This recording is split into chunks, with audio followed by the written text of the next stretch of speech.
Welcome to the nutrition information segment of your 30-day fall fitness challenge.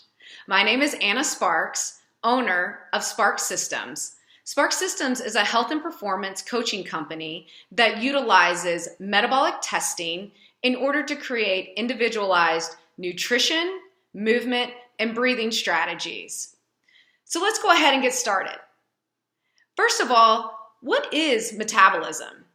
Metabolism is going to be the energy that you receive from the foods that you are consuming. So these foods are going to be made up of 3 macronutrients. A macronutrient is going to be a carbohydrate, a protein, or a fat. Of those fats, you receive 9 calories of energy per gram of fat. Carbohydrates, you receive 4 calories of energy from every gram of carbohydrate. And then protein, you also receive 4 calories of energy for every gram of protein. Okay, so now let's talk about exactly from those macronutrients, where are you really getting that energy from? Okay, it's going to come from 2 places mainly. That would be carbohydrate and fat. You do receive some energy from protein, but our 2 main fuel sources will be that carbohydrate and that fat. Okay, so of those 2 fuel sources, we have 2 tanks. One would be your carbohydrate tank, also known as glycogen. And glycogen is going to constitute your small tank. Okay, so we can store at any one time about 1,200 to 1,500 calories of glycogen in our liver and in our muscles. It is a very quick burning fuel. And so once those calories are gone, we're hungry and we are looking to try to refill that tank as quickly as possible. So the second tank is actually what we call our fat tank. And I'm not talking about the fat that you have on your bottom or on your legs or on your stomach, but I'm actually talking about the fat that is contained within your cells, okay? We can actually store about 50 to 80,000 calories of fat within our cells. This is what we call our natural metabolic state. This is how we were made. We were actually made to utilize that fat tank the majority of the time. But due to the standard American diet and there being a plethora of food around us and all of these options to eat, we now only typically pull from that small tank, just from that glycogen tank. So what does that mean? That if we are constantly utilizing that carbohydrate tank, that glycogen tank, then we are constantly hungry and we're constantly eating, okay? So let's talk a little bit about what happens every time we eat something that is a little bit higher in carbohydrate, okay? So when you wake up in the morning, your body has 1 teaspoon of blood sugar that's running through it, okay? And that's actually where your body wants to be. So you wake up and straight away you eat breakfast because that, they say, is the most important meal of the day and that you should never skip breakfast. And so I will say this, that I want you to start thinking about only eating breakfast if you're hungry, okay? But let's just go back to that. We've woken up, we're going to have breakfast, and we're going to choose something that is higher in carbohydrates. So let's just say that you're going to eat a bowl of oatmeal with a banana. So what happens is that blood sugar, it was wanting to be at 1 teaspoon when you woke up, right? So now that blood sugar is going to go up because of the introduction of those carbohydrates. So then insulin is going to be released from the pancreas that's going to come in to try to bring that blood sugar back down to that 1 teaspoon. And so what ends up happening is that as that blood sugar begins to come back down, now we are hungry again. And so what do? Now let's eat a granola bar. Okay, boom, blood sugar goes back up. more insulin is going to be released from the pancreas to try to bring that blood sugar back down to 1 teaspoon. Well, now it's time for lunch. Okay, I need to eat lunch. I'm hungry. I'm going to eat a sandwich and a bag of chips. Boom, blood sugar goes back up again. Now more insulin is released. It's going to come to try to bring that blood sugar back down. Okay, now it's about 2:30, 3 o'clock. I'm hungry again. Okay, let's just say we eat a protein bar. And now blood sugar goes back up. More insulin is released, starts to bring it back down. And then now, it's time for dinner. Okay, we eat a bowl of pasta with some marinara sauce. Blood sugar goes back up. More insulin is coming out. So as you can see, we have spent now this entire day in what we call this elevated insulin state. And what does that cause? That causes insulin resistance. And also it causes obesity, metabolic syndrome. It causes diabetes. So just keep that in mind. We never, during that whole day, did we ever really give our liver a rest. And so knowing that we never pulled from that fat tank, that large tank of all of that stored energy that we have. Because keep in mind, every time you consume some food, you are going to store some and you are going to utilize some, okay? Depending upon what the source, what that macronutrient is, will depend on how much you utilize right then and how much you store, okay? So eventually, now that insulin that is being released from the pancreas to try to bring that blood sugar back down, there's going to come a time where no more insulin can get into that cell. And so what does it do? It just stays in your blood sugar. It stays in your blood. And now that is where we get that insulin resistance. We get that weight gain. We get that obesity.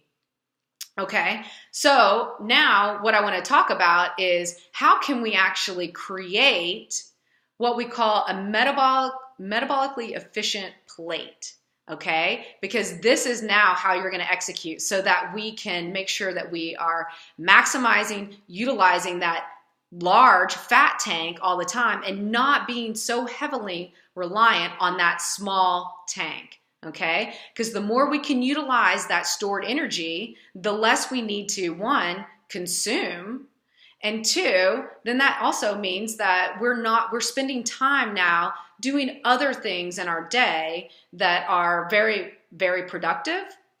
We also have a higher mental acuity because we aren't on this roller coaster now of blood sugar spikes and dips. And we are staying very even keel because we're able to utilize our internal fat stores for fuel, okay? So when we talk about a metabolic efficient plate, we're gonna use something that is called the hand model, okay? This is gonna be a quick little exercise that you can do at your house. You can do it if you're in a restaurant. You can do it while traveling. And it's just going to be a quick little visual of how you can create that metabolic efficient plate wherever you are. Okay? So a metabolic efficient plate, what that means is that it is something that's going to stabilize your blood sugar. Okay? No more roller coasters whenever we are utilizing our metabolic plate. Okay, so we're going to start out with this hand model. The hand model, the left hand, which would measure from the top of your wrist to the tip of your middle finger, that is going to be your source of protein. Okay, so whenever you are thinking about sources of protein, these are going to typically be your animal products. So your beef, your chicken, your pork, your eggs. Okay, so think about those are your sources of protein. You also do have plant proteins if you follow a vegetarian or a vegan lifestyle. But for now, we're going to talk about this left hand being your source of protein. Okay, so for every plate, every meal that you eat, we want to have one handful, this left hand, one handful of protein. Okay.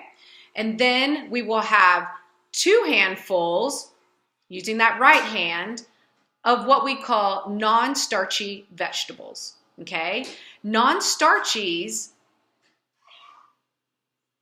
Non-starchies will be the vegetables that actually grow above the ground that you could eat raw or uncooked.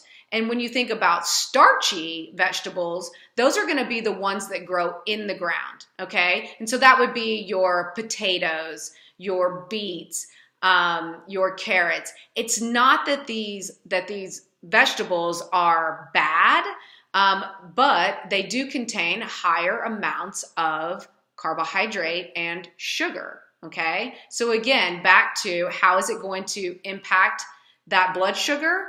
The ones that grow in the ground are going to have more of an impact on your blood sugar spike and, again, dips, okay? So we have left hand will be protein, 1 handful. Right hand will be minimum of 2 handfuls of those non-starchy vegetables. And then we are going to garnish this plate with good quality fats, okay? And those good quality fats are going to be non-processed oils. So let's talk about what those are.